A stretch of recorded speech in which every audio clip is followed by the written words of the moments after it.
Bonjour à tous, bienvenue ce matin pour notre culte en ligne de l'église LNA à Marignane. On est très heureux de partager ces temps avec vous. On va chanter avec Sandrine ce matin, avec les musiciens qui sont là derrière nous. On va se faire du bien dans la présence de Dieu. Alors il y a 2 semaines, vous avez poussé le canapé. Aujourd'hui, vous poussez la table basse et on se fait du bien tous ensemble.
Gloire à Dieu. Notre Dieu est bon, notre Seigneur est bon avec nous. Et ce matin, dans ces moments de louange, d'adoration, nous voulons dire à notre âme vraiment de s'éveiller, de s'émerveiller devant tout ce que notre Seigneur a fait.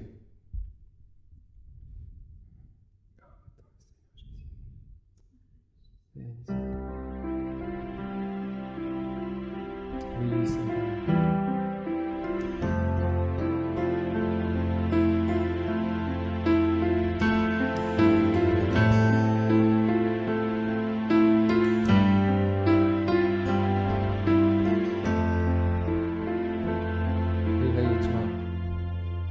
Éveille-toi, mon âme.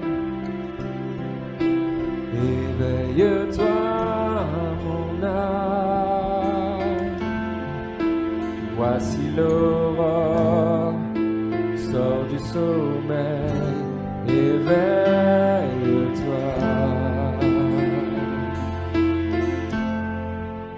Éveille-toi, mon âme. Éveille-toi, mon âme. Après l'heure noire, venait l'espoir. Éveille-toi.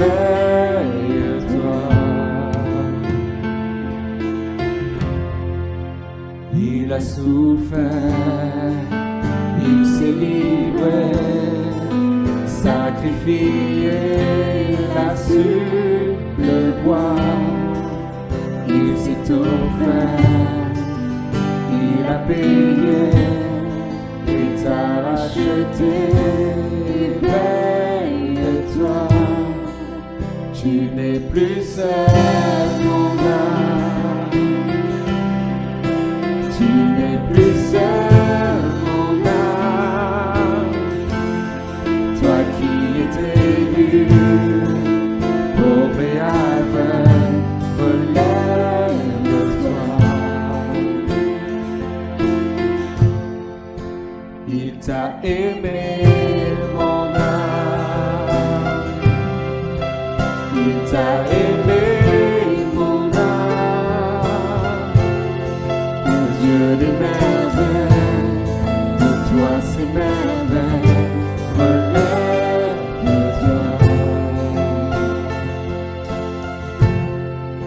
Son corps blessé et son cœur brisé, sa vie ôtée, donnée pour toi. Le sang amer, la croix du calvaire, les larmes du Père versées pour toi. Son corps blessé et son cœur brisé, sa vie ôtée, donnée pour toi. Le sang amer, la croix du calvaire, les larmes du Père versées pour toi. Et hors des ténèbres jaillit la lumière, tout est accompli, tu vis en moi. Le tombeau désert, la pierre est roulée, Christ ressuscité, tu vis en moi. Le tombeau désert, jaillit la lumière, tout est accompli, tu vis en moi. Le tombeau désert, la pierre est roulée, Christ ressuscité, tu vis en moi. Éveille-toi, mon âme. Éveille-toi, mon âme.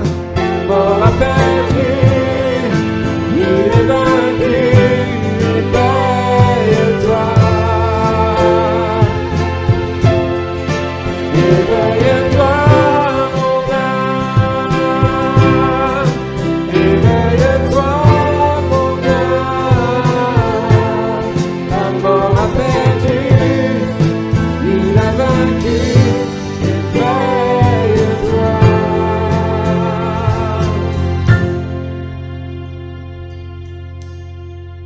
Éveille-toi, mon âme.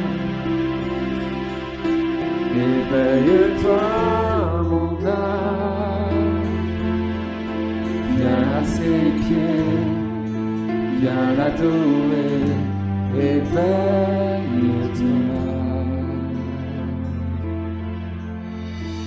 Alléluia.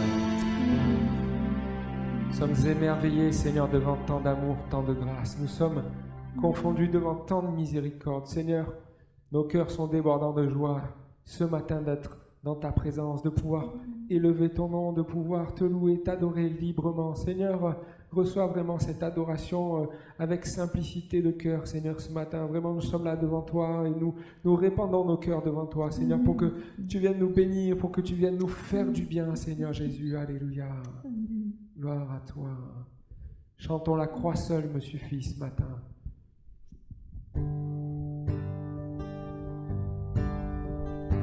Alléluia.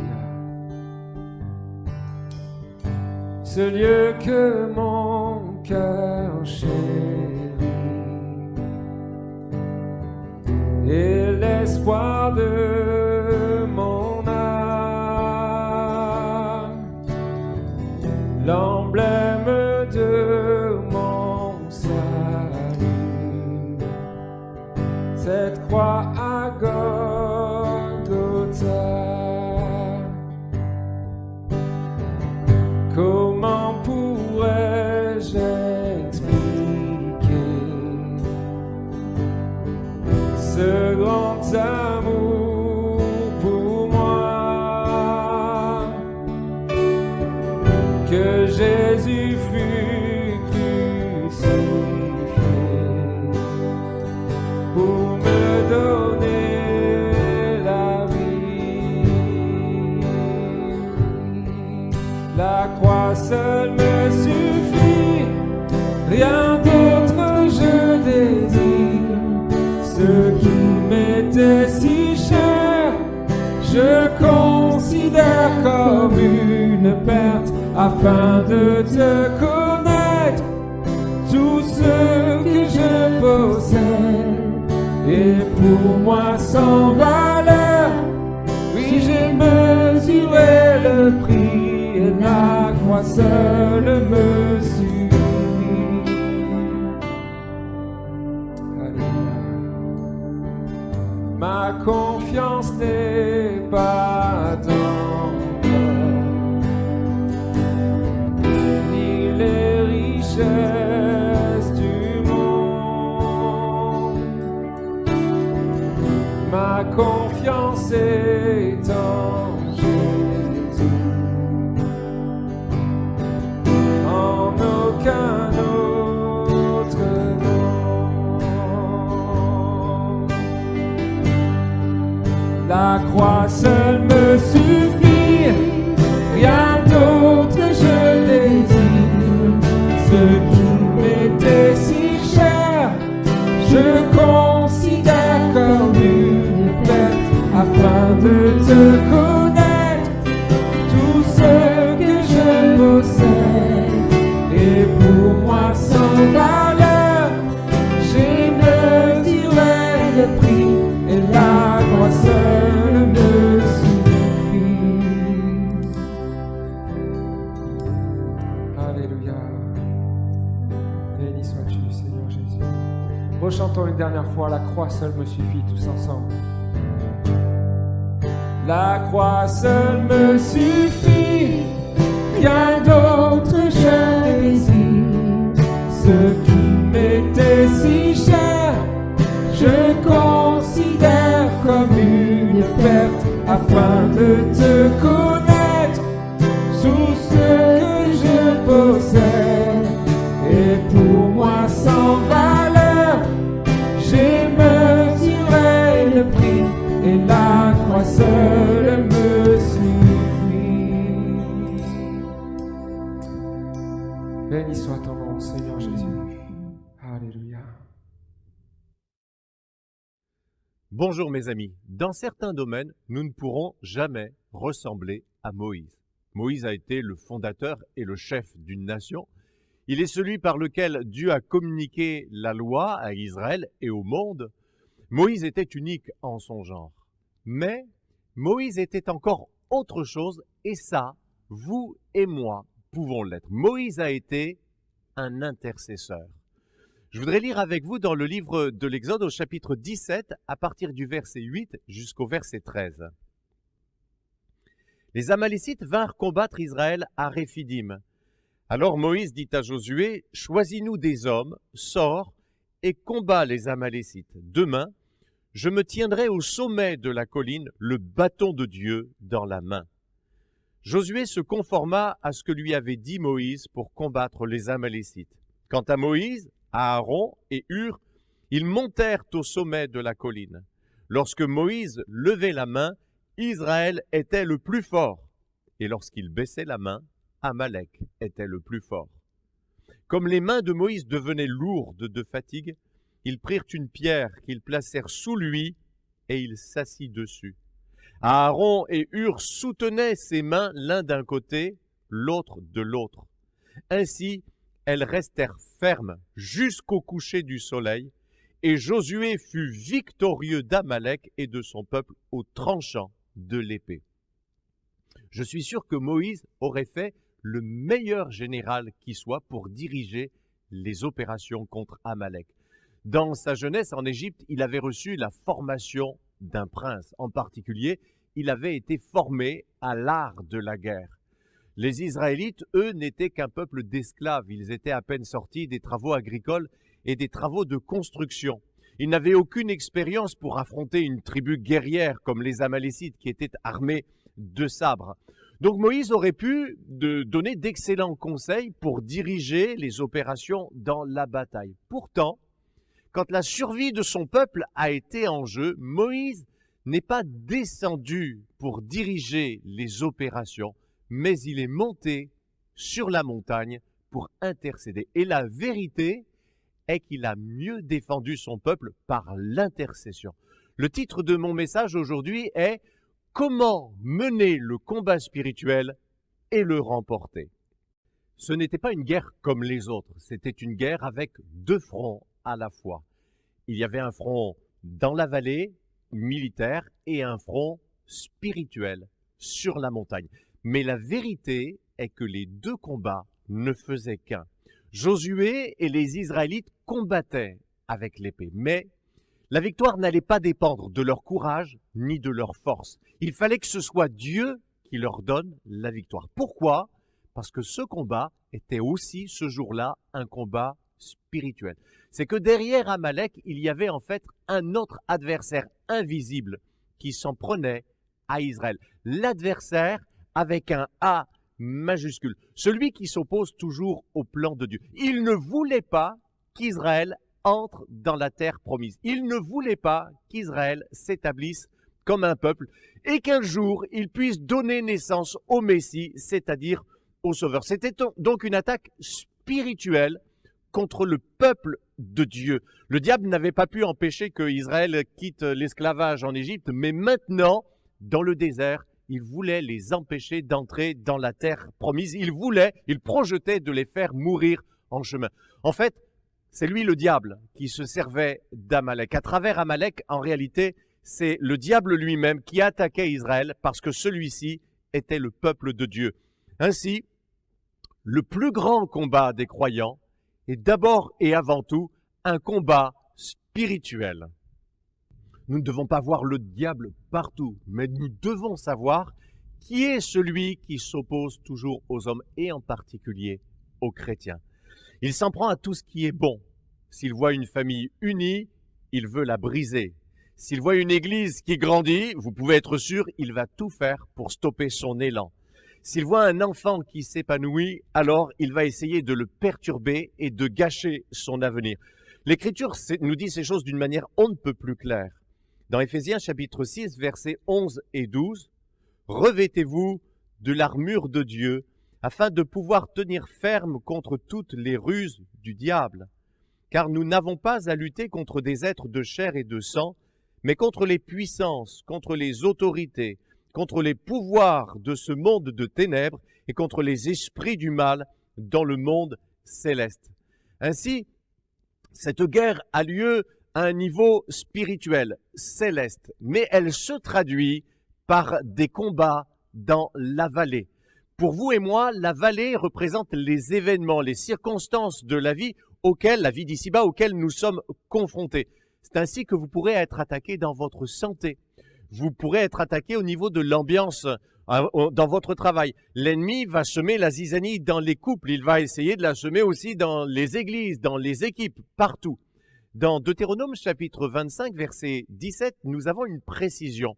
Il est dit que Amalek avait attaqué par derrière ceux qui traînaient parmi le peuple. Est-ce que vous croyez vraiment que le diable va vous affronter comme à la loyale, comme dans un duel entre hommes d'honneur? Jamais de la vie. Il va vous tirer dans le dos avant que l'arbitre ait fini de compter les 10 pas. Il vous attaque par derrière, comme Amalek a attaqué Israël par derrière. C'est-à-dire là où vous ne vous y attendez pas et quand vous ne vous y attendez pas. Il attaque ceux qui traînent à l'arrière, ceux qui n'ont pas pris conscience de la guerre spirituelle dangereuse qui fait rage. Il vous attaque sur votre point faible. Si vous avez une faille, si vous avez un défaut à la cuirasse, vous pouvez être sûr qu'il va viser précisément là. Il s'en prendra à votre famille, il s'en prendra à vos parents, il s'en prendra à vos enfants. Il vous attaquera quand vous serez fatigué, quand vous venez de sortir d'une épreuve bien pénible. Pierre nous dit, soyez bien éveillés, lucides, car votre ennemi, le diable, rôde comme un lion rugissant, cherchant quelqu'un à dévorer. Résistez-lui en demeurant ferme dans la foi. C'est parce que le combat était d'abord spirituel que Moïse devait se tenir sur la montagne, le bâton de Dieu à la main. Là-haut, il levait les mains sur les combats. Et quand il levait les mains, il levait aussi le bâton de Dieu au-dessus du champ de bataille. Le bâton de Dieu était en fait le bâton de Moïse par lequel Dieu manifestait sa puissance. Ce bâton de Moïse qui s'était changé en serpent et qui avait avalé les serpents produits par les magiciens d'Égypte.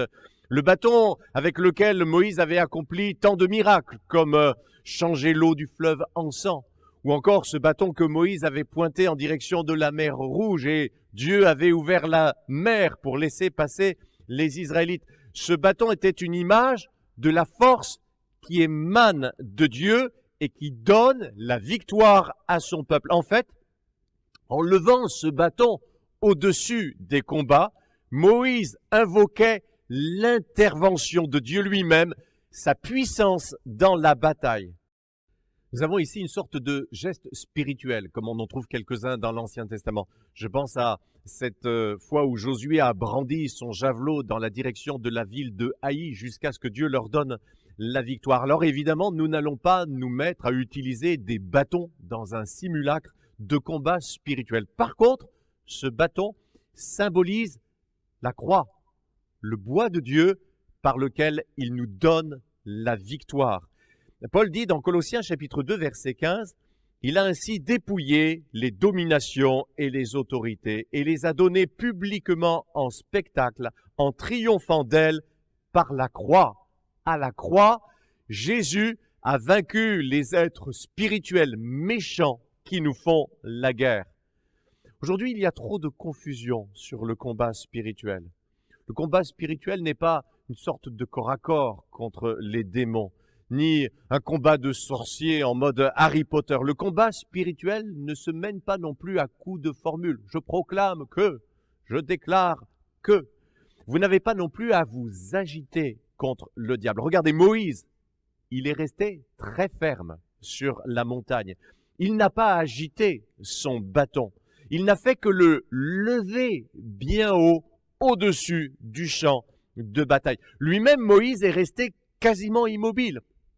Il savait parfaitement que s'agiter n'aurait servi à rien. Son attitude tout entière était celle d'un homme confiant, ferme et serein. Quelqu'un qui se tenait à sa place, quelqu'un qui savait que Dieu allait lui donner la victoire et Dieu seul.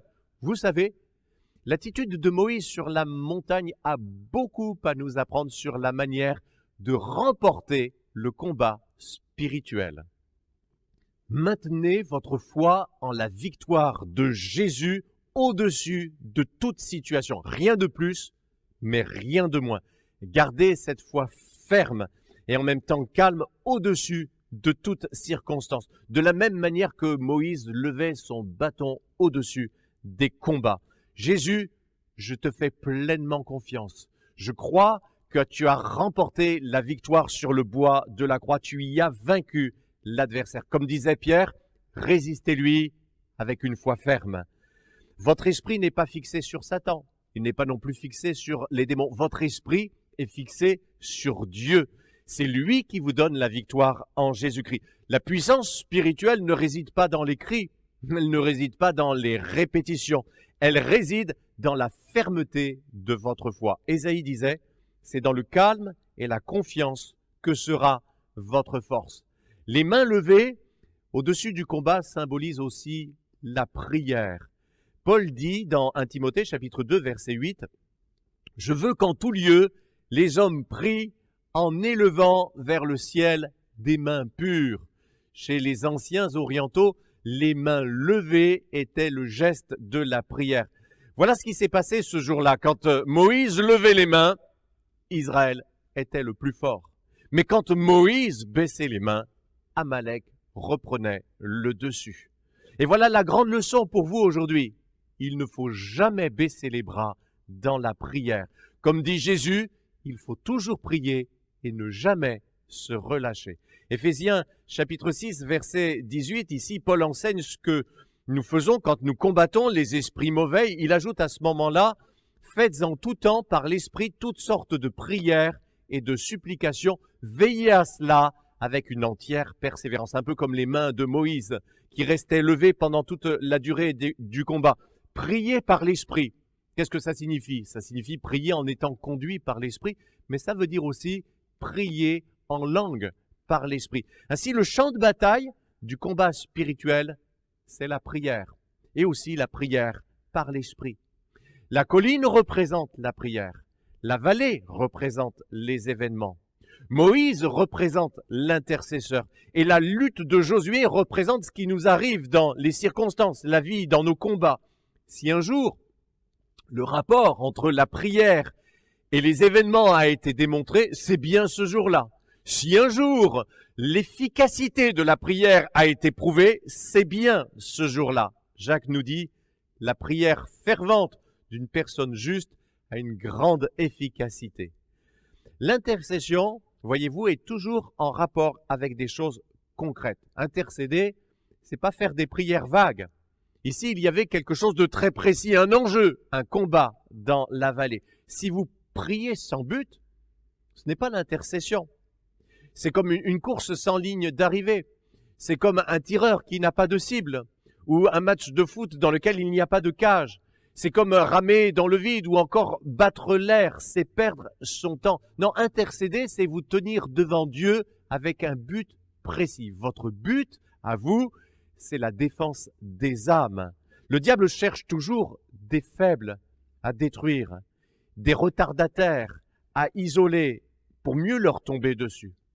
Nous devons intercéder pour eux afin que l'adversaire ne puisse pas les abattre, mais plutôt que Dieu les restaure. Comme Amalek voulait empêcher les Israélites d'entrer dans la terre promise, le diable, lui, veut empêcher les hommes et les femmes d'entrer dans le royaume de Dieu. Il veut que les gens restent endurcis. Il veut que les peuples restent aveugles. Il veut que les pécheurs restent loin du Sauveur et ne comprennent rien à l'Évangile. Mais votre intercession construit un pont qui permet à l'Évangile de Jésus-Christ de les atteindre. L'intercession trace un chemin qui permet à l'Église de sauver le monde. Évangéliser sans prier, c'est comme si vous vouliez aller à la pêche sans filet, sans canne, prendre les poissons à la main. Évangéliser sans prier, c'est comme si vous vouliez faire avancer votre voiture en la poussant le long du chemin. Bon courage! Tout le monde a son rôle à jouer. Josué dans la vallée, Moïse sur la montagne. Qui a dit que les serviteurs de Dieu pouvaient faire avancer l'Église tout seul? Paul disait, priez pour moi, que Dieu me donne les mots que je dois dire pour annoncer avec assurance la bonne nouvelle. priez pour les prédicateurs. Vous serez alors comme la climatisation réversible de l'Église. Tantôt vous apporterez l'air frais de la visitation de Dieu et tantôt la chaleur de la puissance du Saint-Esprit. Vous changerez l'air dans la maison de Dieu. Pendant que vous prierez, que le prédicateur apporte le message, l'Esprit de Dieu va briser les cœurs endurcis. Josué, Moïse ne pouvaient pas gagner l'un sans l'autre. Ils avaient besoin l'un de l'autre. C'est pourquoi que nos réunions de prière soient un peu comme le Réphidim d'Israël. Et tous, nous sommes tour à tour, Moïse qui prie et Josué pour lequel on prie. Paul disait, priez pour tous ceux qui appartiennent à Dieu. Jacques nous dit, priez les uns pour les autres, afin que vous soyez guéris.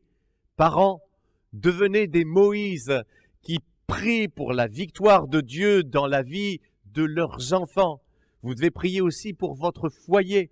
Si vous avez un conjoint endurci ou qui s'éloigne de Dieu, tenez-vous sur la montagne de Dieu pour son salut. Personnellement, je sais que je suis redevable aux prières des autres. On a prié pour moi quand j'étais loin, mais alors vraiment très loin du salut. Intercéder vous rend acteur et participant de l'œuvre du salut dans la vie des autres. C'est ça la prière, un combat pour les âmes. Paul parle d'Épaphras, son compagnon de prison, de captivité, qui était avec lui dans les liens à cause de son témoignage pour Jésus-Christ. Paul dit dans Colossiens chapitre 2, verset 12, au sujet de cet homme, « Épaphras, qui est des vôtres, vous salue également. En serviteur de Jésus-Christ, il combat sans cesse pour vous dans ses prières, pour que vous teniez bon comme des adultes dans la foi, prêts à accomplir pleinement la volonté de Dieu. Il combat pour vous dans ses prières. » Intercéder, c'est pas chanter des petits chœurs et prier ensuite gentiment pour être béni. C'est une guerre à la vie ou à la mort. L'intercession ne consiste pas en des mots particuliers, une formule, on dirait c'est la prière d'intercession. D'ailleurs, vous avez remarqué, ce jour-là, aucune parole de Moïse sur la montagne ne nous est rapportée, mais son cœur priait.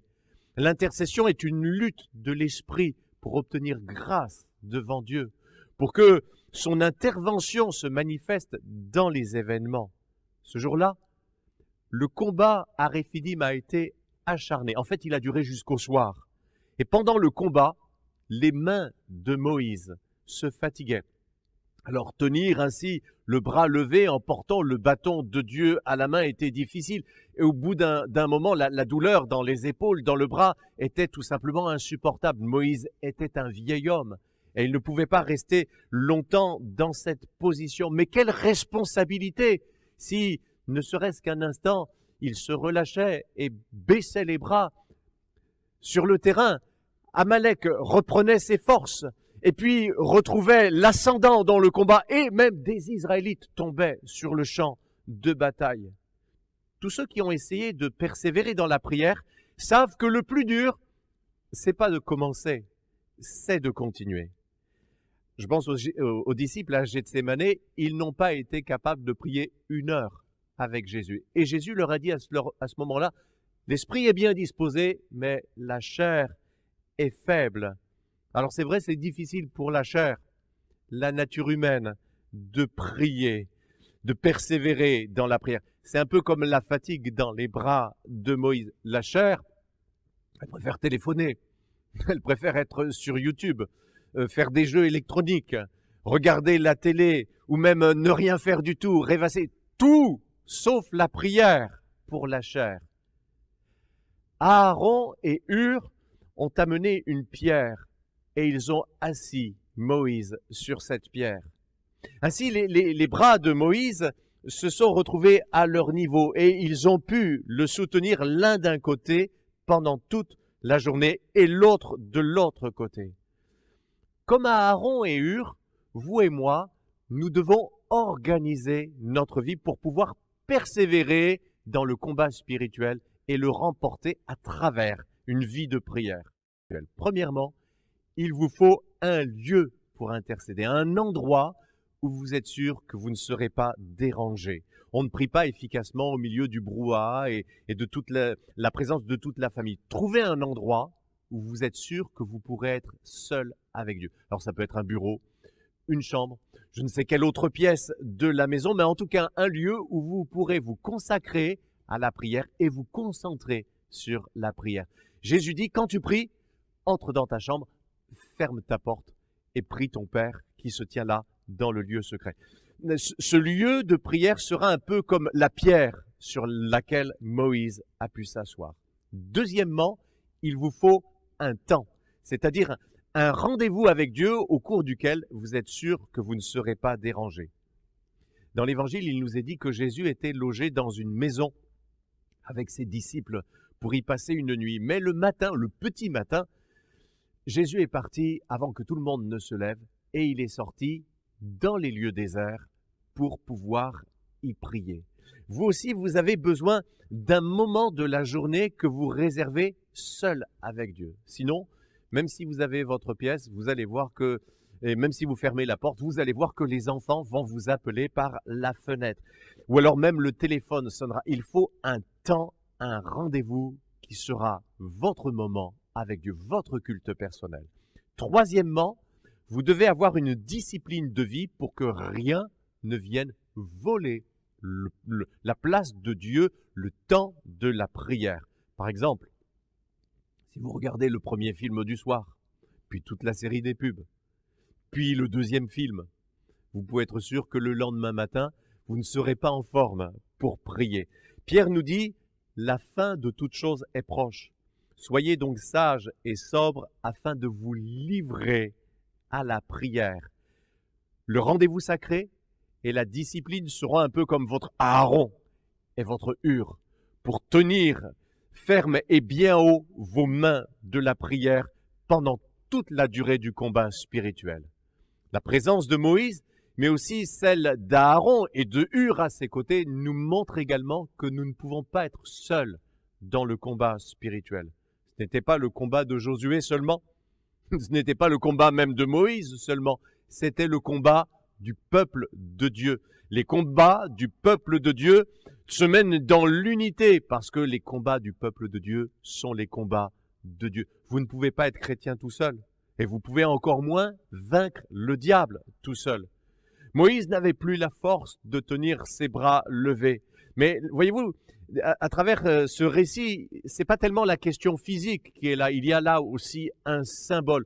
Le récit est symbolique. Nous avons besoin d'être unis dans le combat spirituel. Moïse, Aaron et Hur, les trois sur la montagne, nous rappellent qu'en matière spirituelle aussi, l'union fait la force. Jésus dit, si deux d'entre vous sur la terre s'accordent pour demander quoi que ce soit dans la prière, mon Père qui est dans les cieux le leur donnera.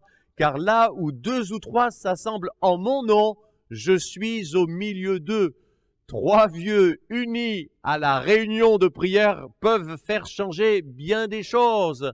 Alors imaginez ce que ça sera si chacun se réveille et assiste à la réunion de prière et il prend sa place et qu'il y vienne pour prier. Je vous garantis que ça va changer les choses dans notre Église, dans nos vies, dans notre entourage et même au-delà dans le monde entier. Parce que comme quelqu'un l'a dit, c'est quand l'Église est à genoux qu'elle avance le plus vite. Dieu aime les intercesseurs.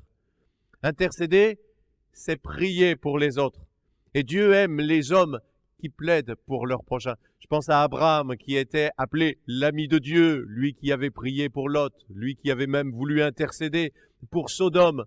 Job a été rétabli après tous ses malheurs quand il a prié pour ses amis qui pourtant n'avaient pas été tendres avec lui. Ceux qui intercèdent pour les autres font corps avec le désir de Dieu de bénir les hommes, de bénir le monde. Paul disait, « J'exhorte donc en tout premier lieu à faire des requêtes, des prières, des intercessions, des actions de grâce pour tous les hommes. Cela est bon et agréable devant Dieu notre Sauveur qui veut que tous les hommes soient sauvés et parviennent à la connaissance de la vérité. » Si vous devenez un intercesseur, vous trouverez un but merveilleux pour votre vie. Vous deviendrez un intime de Dieu. Vos petits désirs égoïstes se changeront en cris pour le salut du monde, pour les autres. Vous porterez devant Dieu les perdus, vous porterez des peuples, vous porterez les malades et vous verrez sa main agir en réponse à vos prières. Si vous vous oubliez un petit peu pour entrer dans l'intercession, vous ne le regretterez jamais. Intercéder élargit le cœur. C'est un peu comme quand les enfants s'ajoutent dans une famille. Il n'y a pas moins d'amour de la part des parents parce qu'il y a des enfants les uns après les autres. Non, l'amour grandit au fur et à mesure que la famille grandit aussi. De la même manière, votre amour grandira. Plus vous prierez pour les personnes, plus votre cœur s'élargira. C'est extraordinaire. Dites-moi, est-ce que vous réalisez maintenant que vous avez perdu déjà bien trop de temps à vous démener sans Dieu? Vous vous agitez, mais vous oubliez que c'est lui qui décide des combats. Vous réalisez maintenant que c'est le Seigneur qui vous donne de remporter le combat si vous savez le mener aussi du point de vue spirituel. Oui, réalisez que le Seigneur est votre victoire, mais que vos mains dans la prière restent bien levées, que votre foi en la victoire de Jésus soit totale jusqu'à la fin des combats, jusqu'au coucher du soleil. Que Dieu vous bénisse. Merci de nous avoir suivis sur notre chaîne YouTube. Vous avez aimé cette vidéo? Alors je vous invite à mettre un pouce bleu ainsi qu'à vous abonner. La vision de notre Église, c'est le salut en Jésus, car lui seul sauve. Alors si vous souhaitez en savoir plus, ou si vous avez des questions, contactez-nous par mail ou sur notre site www.eglisealana.fr. Pour assurer sa mission, l'Église fonctionne par la générosité de ses membres. Vous avez la possibilité de nous soutenir par vos dons en cliquant sur le lien qui se trouve dans la description de cette vidéo. À très bientôt et que Dieu vous bénisse.